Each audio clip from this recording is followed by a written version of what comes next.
back, I received this book called Do Epic Shit, and trust me, this is the most useless book I have ever read, and the author says the same. So let's find out. तो basically इस book में कुछ भी नया नहीं लिखा है जो आपको नहीं पता है. ये सारी चीजें बहुत सिंपल है, लेकिन हमें आदत है ना चीजों को कॉम्प्लेक्स करके फिर इम्प्लीमेंट करने के. But the book is all about the very simple tiny habits, tiny mistakes, experiences, journey and all of that combination to create an awareness. तो द ऑथर बिलीव्स कि अवेयरनेस इज एवरीथिंग, क्योंकि जब आप ये छोटी छोटी चीजें आपको पता तो है, लेकिन पता होना और अवेयर होना दोनों बहुत अलग चीजें हैं. तो जब आप अवेयर हो जाते हैं तो आप इग्नोर नहीं करेंगे. तो हम हमेशा अपनी लाइफ में ये छोटी छोटी चीजों को इग्नोर कर देते हैं. And the author was damn successful to create that awareness among the readers, and even I believe that. So moving on to the overview of the book. तो बेसिकली यहाँ पे द बुक का पूरा एक overview है, that is कि जो भी चीजें यहाँ पे लिखी गई हैं that is dedicated to the author's success and failure. But success की जर्नी में failure is your partner. It will become ex later on, but पहले वो आपका पार्टनर होता है, and then later on you marry to success. That is a very simple analogy that you can understand.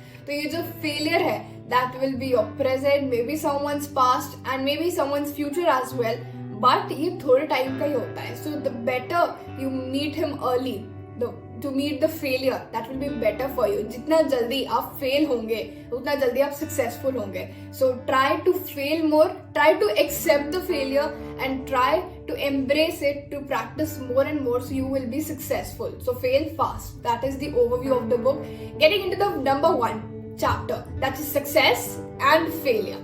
So basically author यहाँ पे describe करते हैं कि वो आज अपनी लाइफ में इतने सक्सेसफुल हैं, बट उसके पीछे कितनी सारी कहानी है, कितनी बार वो फेल हुए हैं. उन्होंने अपना पूरा जो एक फेलियर रेज्यूमे लिखा है, हमेशा अपने रेज्यूमे में सारी अचीवमेंट, सारी स्किल्स लिखते हैं, लेकिन यहाँ पे ऑथर ने डिस्क्राइब किया कि उन्होंने अपनी लाइफ में क्या क्या मिस्टेक्स करी हैं, कैसे उन्होंने आगे बढ़ा, लेकिन उसके पहले जो उनकी जर्नी रही है उसमें क्या गलतियां करी थी, कितनी बार वो गिरे थे. दैट इज वो जब भी एक स्टेपिंग स्टोन सेट करने की कोशिश कर रहे हैं and they are getting fall in it. So बहुत सारी चीजें उन्होंने ट्राई की है, and by the age of 29 he was having no plan, no direction in his life, no money actually, and कुछ भी नहीं था एक्चुअली में. ऐसे ही मूव ऑन करते करते अराउंड 40 उनकी जर्नी ऐसे ही रही है. So it was a very tough journey for him, but he is now very successful and a very good personal brand as we see him now. So यहाँ पे वो बताते हैं कि आपकी लाइफ में nothing will happen by luck. Luck से कुछ भी नहीं होने वाला है. आपका luck is equally proportionate to your actions. So take actions and luck will work for you if you believe in it. Another thing is कि हम जब कोई भी चीज शुरू करना चाहते हैं तो हम इसे बहुत डिले करते हैं. हमें कोई चीज शुरू करनी है तो 1st of Jan से शुरू करेंगे, 1st of Feb से शुरू करेंगे, नेक्स्ट वीक से शुरू करेंगे, नेक्स्ट डेट से शुरू करेंगे, and we keep on procrastinating the things. But the thing of the success, the essence of the success is to start today. आप जहां पे भी हो, हम perfection की रेस में आगे ही नहीं बढ़ पाते हैं, but better to progress and be perfect, not to be perfect and then progress, क्योंकि आप फिर वहां पे progress नहीं कर सकते हो. Another thing of the book of this particular chapter is that कि आपके लाइफ में परसिस्टेंसी, कंसिस्टेंसी दोनों ही चीजें तब आती हैं जब आप ऑथेंटिसिटी लेके आते हो. किसी को कॉपी करने की कोशिश मत करो, किसी का करियर मत कॉपी करो, किसी की मतलब आप जिस भी फील्ड में हो, किसी की भी करियर, किसी की भी बातें, किसी का रूटीन, किसी का लाइफस्टाइल, कुछ भी कॉपी करने की जरूरत नहीं है. अगर किसी को देख के सुबह उठ रहे हो मत उठो, क्योंकि ज्यादा दिन तक नहीं उठ पाओगे. किसी को देख के MBA कर रहे हो या कोई भी कॉलेज डिग्री कर रहे हो मत करो, ज्यादा दिन तक नहीं चल पाएगा, क्योंकि वो आपकी इच्छा नहीं थी, आप बस थोड़ी देर के लिए इन्फ्लुएंस हो गए. So better not to be influence, right your own story, create your own authenticity. किसी भी चीज में कंसिस्टेंट रहने के लिए आपको ऑथेंटिक होना बहुत जरूरी है, एंड परसिस्टेंसी का भी यही है. Another thing moving on to the chapter is that कि आपकी लाइफ में सक्सेस की जो डेफिनेशन है वो ऑलरेडी बहुत सारे लोगों ने लिखी हुई है कि अगर आपको जॉब मिल गई यू आर सक्सेसफुल, बिजनेस अच्छा चल रहा है you are successful, if you are married at 25-30 you are successful. ये दुनिया की डेफिनेशन है, ये आपकी डेफिनेशन नहीं है. Right your own definition of success. आपके लिए सक्सेस क्या है इसे डिफाइन करना बहुत जरूरी है. मुझे बहुत टाइम लग गया व्हेन आई वाज डिफाइनिंग कि मेरे लिए सक्सेस क्या है. So it is a very long process. You have to know yourself. आपको फाइंड आउट करना है कि आपको क्या चाहिए. So try to explore yourself, find yourself कि आपको कहाँ जाना है. दैट डजंट मीन्स कि एक टारगेट सेट करो, क्योंकि आप जब टारगेट सेट करते हो तो आप उस टारगेट पे जाके रुक जाते हो. उसके बाद क्या आपको नहीं पता. एंड वहां पे एक रोड ब्लॉक आता है, दैट इज ईगो.